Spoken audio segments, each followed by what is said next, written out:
Oi, tia. Oi, tudo bem? Tudo bem com vocês? Tudo bem. Que bom. Vamos lá? Vamos conhecer o nosso livro 3 de ciências? Vou fazer o compartilhamento com vocês. Tia, a gente não vai fazer as atividades do capítulo 2 do livro 2, não? Não, eu deixei vocês, pedi que vocês fizessem um resumo para a gente fechar ele. Aí eu não vou cobrar as atividades, tá?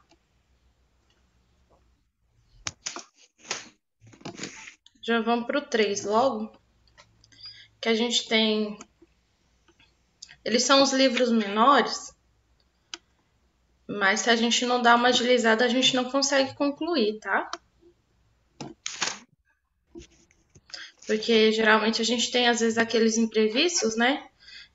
Energia que cai, internet que cai. Eu mesmo, no decorrer das nossas aulas, eu tive uns 3 imprevistos desse tipo com a internet. Uma vez foi a internet, outra foi energia. Aí por isso que eu quero adiantar logo, tá bom? Tia, a gente não já começou com esse capítulo, não, com esse livro? Não, ainda não. Então, esse livro, nós vamos aprender como nós reagimos aos estímulos, características e organização dos seres vivos, coordenação nervosa, tá? Então, nós vamos falar mais voltado para o corpo humano, tá bom? Então, características. Que é isso, Maria Luz? Tá caindo aí as coisas? Você vai cair, tia. Então, aí a gente tem aqui características e organização dos seres vivos. Características gerais dos seres vivos, nós vamos ver os seres vivos e suas células, diferenças entre animais e vegetais, células, animais e vegetais, atividades celulares, tá bom? Descoberta da evolução através do microscópio, funções corpóreas, representação de seres vivos e identificação do corpo humano e homeostase corpórea. Então, ó, o livro começa trazendo um pouquinho um assunto bem introdutório, falando de todos os seres vivos e os elementos não vivos. Então, ele vai falar de intuitivo, que nem sempre é fácil diferenciar. E olha só a imagem. Eu acho que a gente começou mesmo, Catarina. Começamos. Só que tem tempo. Eu lembro. Tia, porque aqui tem negócios grifados aqui mesmo. Sim, é só que eu tava sem o meu livro. Só tava com esse livro aqui. A gente vai até que página? Seres vivos e suas células, né? Acho que a gente começa aqui. Sim. Não é isso? Sim. Seres vivos e suas células. Então, ó, todo ser vivo é composto de uma ou mais células. Então, quando a gente fala uma célula, a gente está falando que ele é unicelular. Só tem uma única célula. Quando a gente fala de mais de uma célula, a gente está falando de um composto pluricelular ou multicelular, tá? As células, a gente só pode observá-las através dos microscópios. Aqui, por exemplo, é uma imagem de microscópio de uma célula sanguínea, tá bom? Então, aqui a gente tem uma imagem de 4 células. Aqui, ó, essas 3 células são as células que se encontram rompidas. Essa daqui ainda não. Então, os seres vivos, como as bactérias, são os que são chamados de unicelulares. Bactérias, alguns fungos, tá? Já os outros, que são os animais, são os que têm formados por mais de uma célula, que são os pluricelulares ou multicelulares. Então, todas as células elas vão originar de outra célula já existente. Então, tem uma célula e essa célula vai originar duas novas células. Então, ela vai se dividir e vai formar duas células novas, que é o que eu acabei de falar. Então, em um ser unicelular, cada uma dessas células recém-formada é um indivíduo. E quando essas células se dividem novamente, elas vão gerar novos indivíduos, tá bom? No desenvolvimento de um ser pluricelular, por exemplo, a célula inicial ela vai se dividir em duas. Então, olha a diferença. Em um ser com uma única célula, ele vai formar somente uma nova célula, que depois vai formar uma outra nova célula e assim por diante. Num ser vivo com mais de uma célula, ele vai formar uma única célula, vai formar duas células novas diferentes, tá bom? Entenderam a diferença?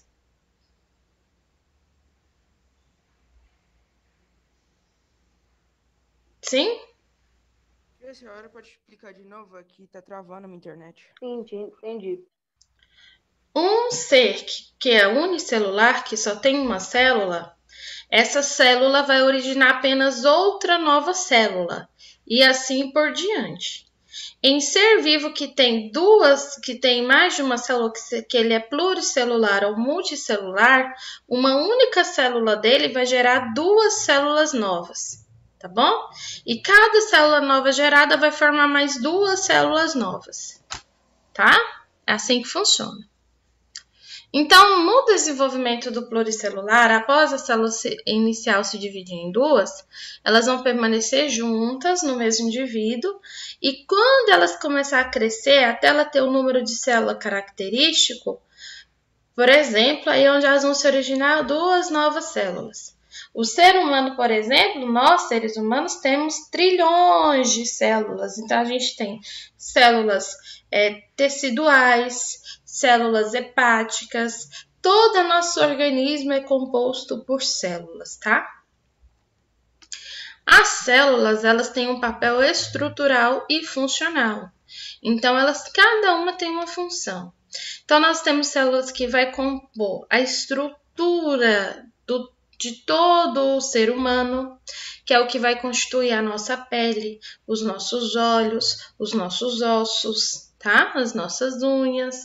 Elas são responsáveis por aspectos funcionais, por exemplo, as células elas são responsáveis por respiração, transformação da energia, pela digestão.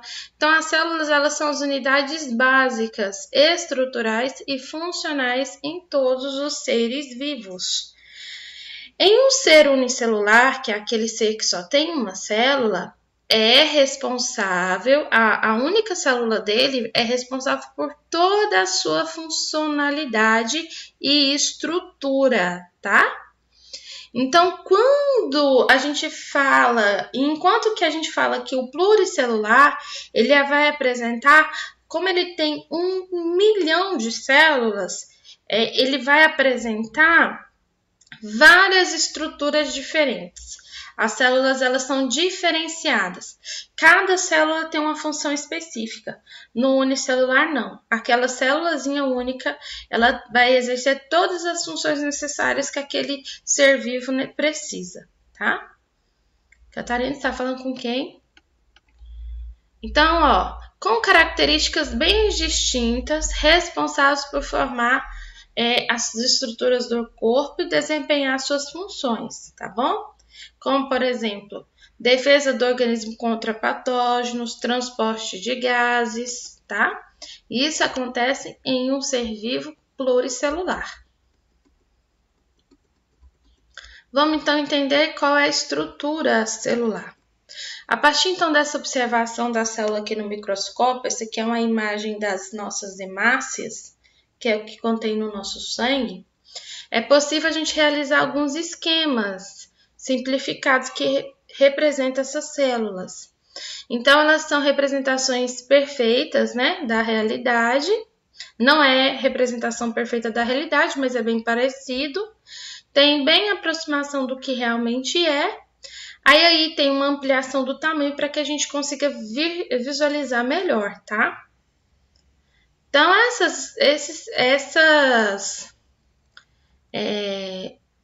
a coloração, a estrutura. Então, geralmente, aqui, ó, acompanha comigo aqui, ó. Geralmente, os componentes celulares são transparentes. E as cores que aparecem nos esquemas, igual esse aqui do lado, são cores artificiais. Isso é para a gente entender um pouquinho, estudando como que elas são e como que elas funcionam. Então, se tratando de colorir as estruturas celulares, essa estratégia ela pode ser utilizada antes de analisá-las no microscópio, para que seja facilitado a visualização dessa célula, tá? Então, gente, o estudo das células teve a sua descoberta por volta de 1665. Nessas pesquisas, foi possível identificar, testar diferentes hipóteses para explicar as características das células, como elas funcionavam e como era cada tipo celular específico. Hoje em dia, elas continuam sendo estudadas, tá? Há muito ainda que ser descoberto e desvendado por elas. Dentro da ciência que estuda a origem das células e o seu comportamento, é a citologia. É uma área da biologia que vai estudar as células, as suas funções e as suas estruturas, tá? Então, vem do grego chamado kitos, que é célula, e logos, estudo. Então, ó, as células, elas vão variar de acordo com seus comportamentos, mas elas vão apresentar 3 elementos básicos: membrana plasmática, citoplasma, material genético. Prestem bastante atenção, porque isso aqui mesmo é entender, para saber como que funciona, tá? A membrana plasmática, nós vamos ver a imagem agorinha, é a que envolve, ela delimita a célula, ela que vai controlar a entrada e saída de materiais para dentro dessa célula. A região dentro da membrana plasmática é o que a gente chama de região meio intracelular. E a região fora dela é o que a gente chama de meio extracelular. Então, se a membrana ela é rompida, o conteúdo intracelular vaza e a célula vai morrer. Já o citoplasma é tudo que preenche o interior da célula. Então, lá dentro do citoplasma, tem alguns materiais importantes, como, por exemplo, o citosol, que é um líquido que é composto de água, tá? Ele é viscoso. Tem as organelas, que são as estruturas que vão empenhar as funções específicas da célula. E aí a gente tem aí, ó, elas podem ser envolvidas por membranas. Caso elas não sejam envolvidas por membranas, elas são chamadas de organelas membranosas, tá? Caso elas sejam, falei não, gente, elas podem ou não ser envolvidas por membranas, depende muito. Caso ela seja envolvida por membrana, ela é chamada de organela membranosa. Já o material genético é aquilo que está lá dentro, no núcleo da célula. É onde a gente herda a nossa hereditariedade, que é aquilo que é transmitido para nós através dos nossos, como se diz, dos nossos descendentes, assim, né? Daquele a quem a gente descende. Então, esse interior, que é onde está lá no núcleo da célula, que é onde a gente adquire a nossa herança genética, para falar a melhor posição para explicar o que significa isso, herança genética, ele é chamado de DNA. DNA vem do nome chamado ácido desoxirribonucleico. Esse nome é em inglês. Ácido desoxirribonucleico. É onde contém todas as informações que vai orientar o desenvolvimento e o funcionamento de cada célula no nosso organismo. Então, vamos às imagens? Olha lá, no interior da célula a gente tem o nosso DNA, tá vendo aqui? Lembrando que essas cores são tudo fantasias para que a gente identifique melhor. Membrana plasmática, tá vendo onde tá? Citoplasma. As principais partes da célula são essas. As células procarióticas e eucarióticas. Então, de acordo com a estrutura dessas células, são classificadas nesses dois grupos, procarióticas ou eucarióticas. Nas procarióticas, o DNA ele fica disperso no citoplasma, porque ele não tem membrana para delimitar ele. Então, a membrana plasmática no citoplasma e DNA, essas células elas têm ribossomos. Os ribossomos é o que a gente chama de organelas não membranosas e também parede celular. Então, elas podem apresentar outras estruturas como fímbrias, flagelos. As bactérias, por exemplo, são seres vivos que vão apresentar esse tipo de células procarióticas, tá? Então, os ribossomos é os que estão envolvidos na produção de proteína. As fímbrias é o que vai ajudar a célula a se fixar na superfície. Os flagelos é o que vai ajudar na movimentação dessa célula. A parede celular, que é a estrutura onde fica a membrana plasmática, tá vendo aqui? Membrana plasmática que tá bem aqui. E aqui dentro o citoplasma. As células eucarióticas são as que contêm um núcleo.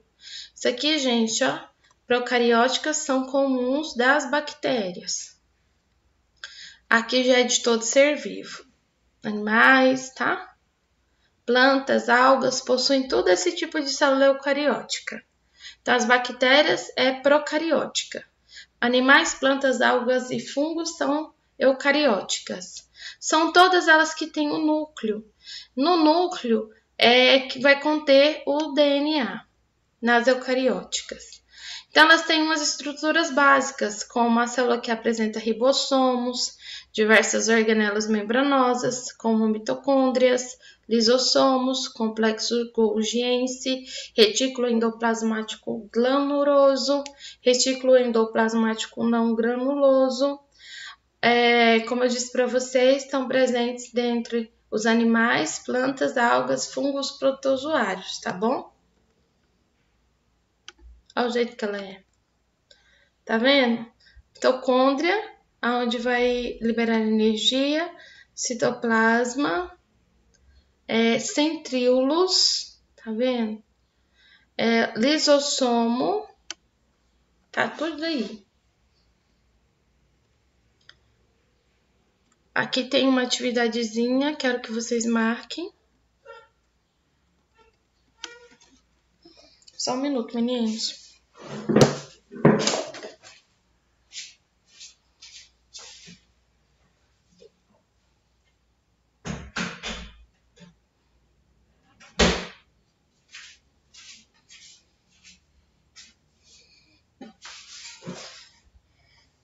Continuando. Desculpa eu ter interrompido a explicação, mas é porque eu estava com... O que vocês estão rindo? Ô, tia, atividade qual página que é pra fazer? Página, deixa eu ver aqui. A próxima página, exercício 1, 2, que agora não quer ir meu mouse. Aqui, ó. Página 10. O que você tá rindo, Vitória? Vitória tá kkk aqui no bate-papo. Ô, tia, isso é normal. Tá travando. Ela deve estar conversando com alguém, né, dona Vitória? Meninas, desculpa, eu tive que parar porque o meu pequeno acordou. Senão eu tive que fechar a porta, senão ele entra e não quer deixar eu dar aula mais. Meninos, estão entendendo o que a tia tá explicando?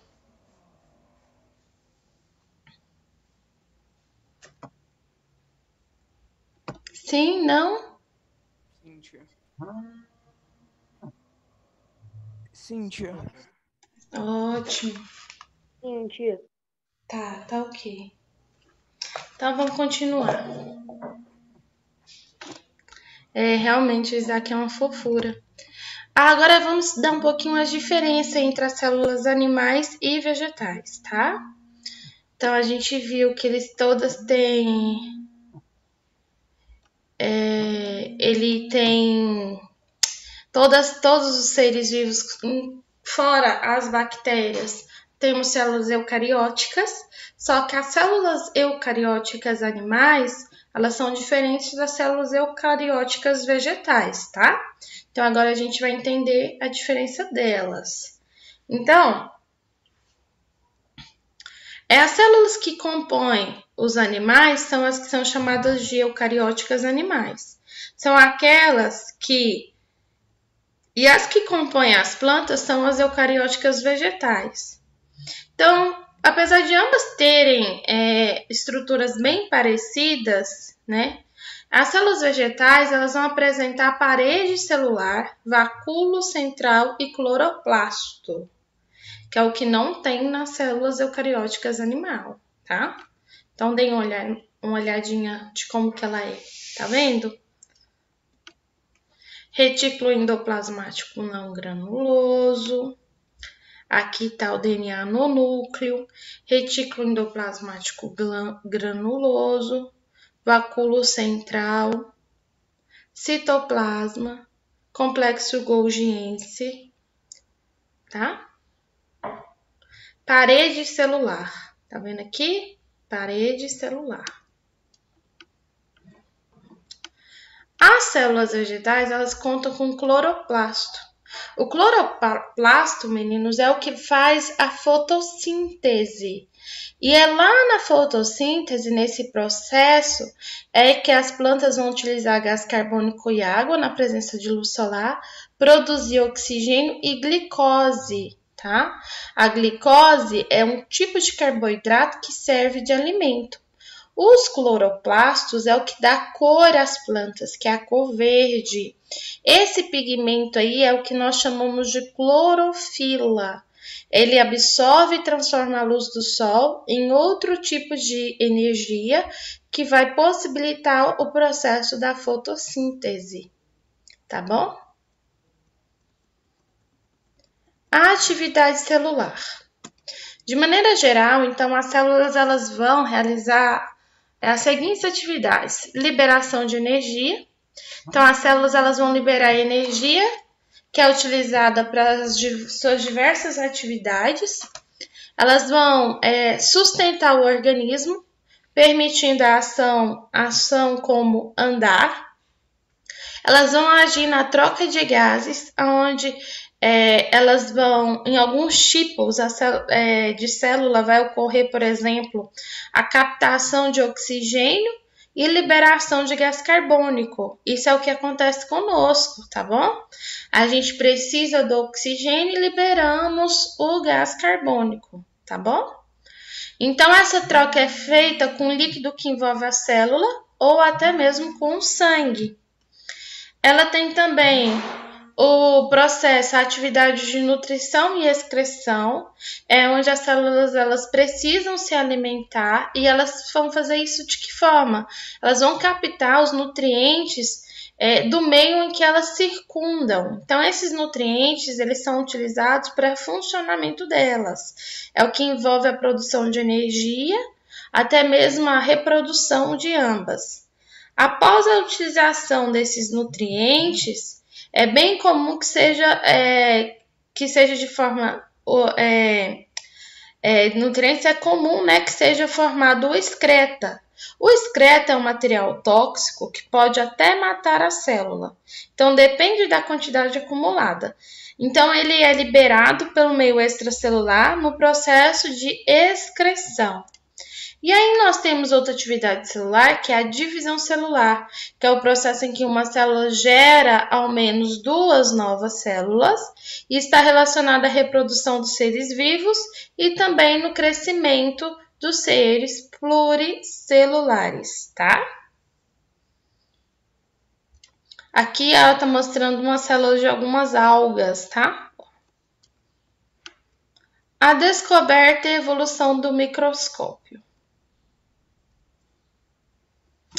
A invenção do microscópio foi muito boa, porque é com ele que permitiu descobrir essas estruturas celulares que são invisíveis quando olhamos.